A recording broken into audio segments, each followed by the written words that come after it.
Apple just did something we thought was impossible. They released a brand new MacBook for $599. It's called the MacBook Neo.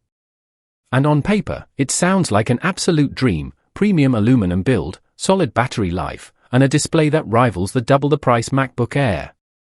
It sounds like the most recommendable laptop on the planet. But this is Apple we are talking about. To get the price down to $600, they had to play a very careful game of Jenga. They had to pull some features out to keep the price low, without making the whole tower collapse into a terrible product.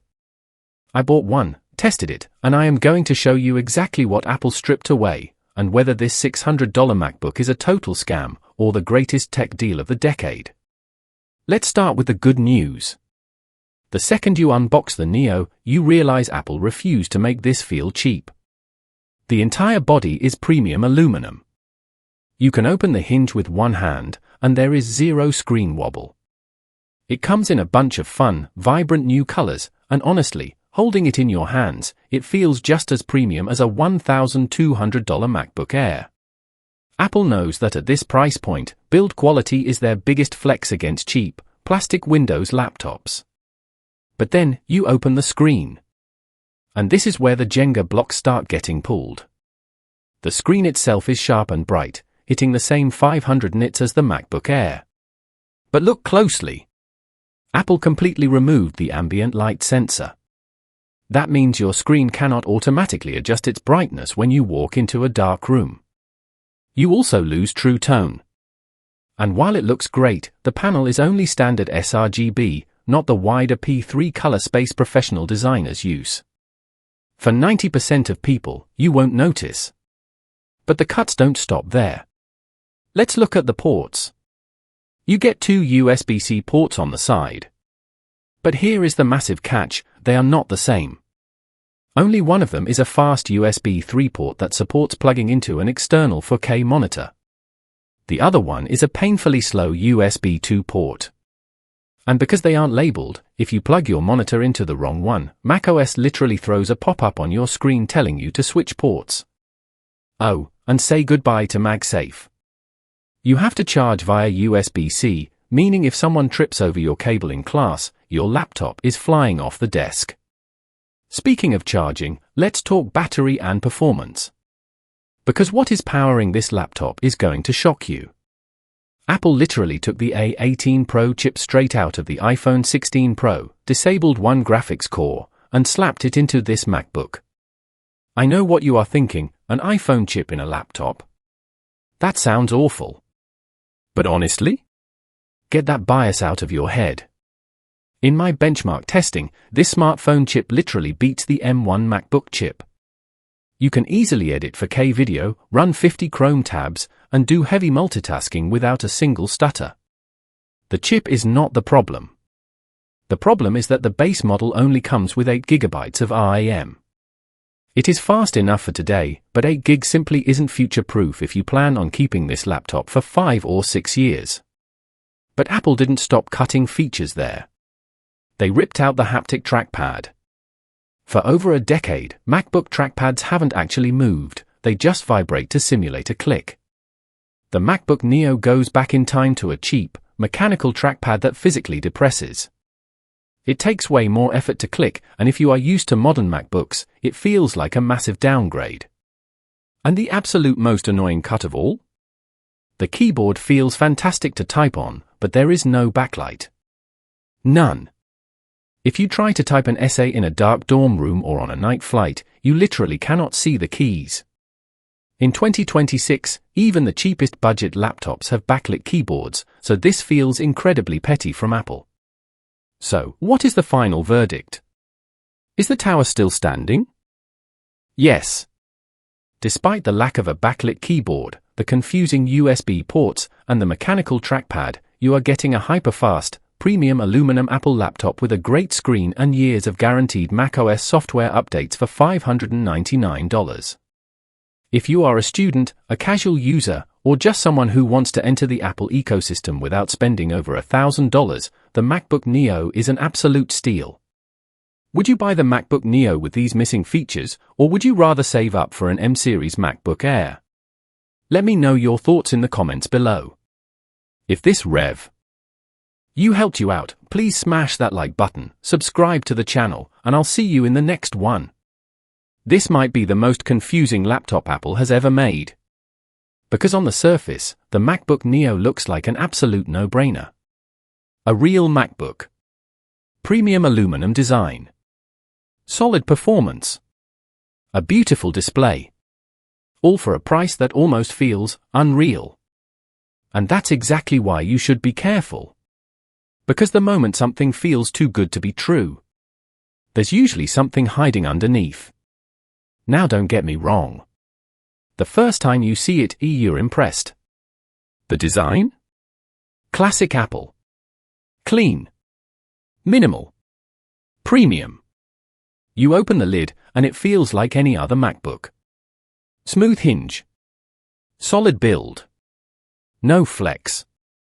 Nothing cheap about it. And that's where Apple played this perfectly. Because they knew, if they nailed the feel, most people wouldn't question what's missing. But here's where the story starts to change. Because making a cheap MacBook isn't about adding features. It's about removing them. Carefully. Quietly. One by one. Until you hit a price point. Without breaking the experience. Think of it like a game of Jenga. Pull the wrong piece, and everything collapses. Pull the right ones, and it still stands. The question is, did Apple pull too many? Let's start with the display. At first glance, it looks great. Sharp. Bright. Clean. Honestly, better than most laptops in this price range. But then you notice the small things. No automatic brightness adjustment. No true tone. A more limited color range. Now for most people, you won't even notice. But if you're someone who edits photos, or works with color, you will feel it. It's subtle, but it's there. And then comes something even more interesting. Ports. Or more specifically, limitations. You've got USB-C. Sounds modern, right? Until you realize, only one of them really does the heavy lifting. No Thunderbolt. Limited external display support. Slower transfer speeds. And suddenly, that flexibility you expected feels restricted. Now think about real-world use. You plug in a monitor. You connect storage. You try to multitask. And that's when you start to feel the boundaries. Not because the laptop is bad, but because it's been designed to stay within limits. And then there's charging. No MagSafe. Which might not sound like a big deal, until someone trips over your cable. And your heart drops for a second. Because now, it's all riding on that single port. And speaking of power, battery life is good. Not amazing. Not terrible. Just good. Which is interesting. Because inside this machine is something unexpected. The same kind of chip you'd find in an iPhone. And that's where things get really surprising. Because performance? It's actually impressive. Fast app launches. Smooth browsing. Even light video editing. All handled without drama. So no. The chip isn't the problem. The real limitation? Memory. 8 GB of RAM. And if you know anything about modern workflows, you know that number doesn't age well. It works today. But tomorrow? That's where things get uncertain. And this is where the inconvenient truth starts to reveal itself. This laptop isn't built for power users. It's not built for heavy multitasking. It's not built for long-term performance growth. It's built for just enough. Just enough to feel fast. Just enough to feel premium. Just enough to feel like a great deal. But not enough to replace higher-end MacBooks. And that's intentional. Because Apple isn't just selling you a laptop. They're positioning you. They're giving you a taste. An entry point. Something that makes you say, "This is good." But also makes you wonder, what if I had more? And that's where the upgrade path begins. Now let's talk about the little things. The things you don't notice immediately, but feel over time. The trackpad. Not the same as the premium models. No haptic feedback. More mechanical. Still usable. But not magical. The keyboard? Great. But no backlight. Which becomes a problem the moment the lights go down. The webcam? Decent. Not impressive. Just enough to get by. Speakers? Good. Not great. Again. Just enough. And you start to see the pattern. Everywhere you look. It's a balance. A compromise. A carefully controlled experience. But here's the twist. It still works. For a lot of people. This is more than enough. Students. Casual users.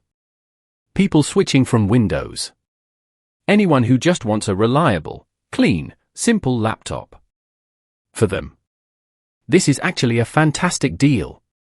Because despite all the cuts, you still get the biggest advantage of all. macOS. The same smooth, polished experience. The same ecosystem. The same long-term software support. And that matters more than most people realize. Because software is what you live in every day. And here, you're getting the full experience. Not a watered-down version. Not a limited OS. The real thing. And that's powerful. So now we come back to the big question. Is the MacBook Neo worth it?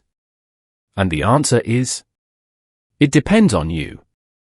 If you want the cheapest way into the Apple ecosystem, this is it. If you want something that feels premium, without paying premium prices, this is it. But if you're thinking long term, if you need power, if you want flexibility, if you hate limitations, then this might not be the right choice. Because this laptop isn't about giving you everything. It's about giving you just enough to make you want more. And once you understand that, you'll see it very differently.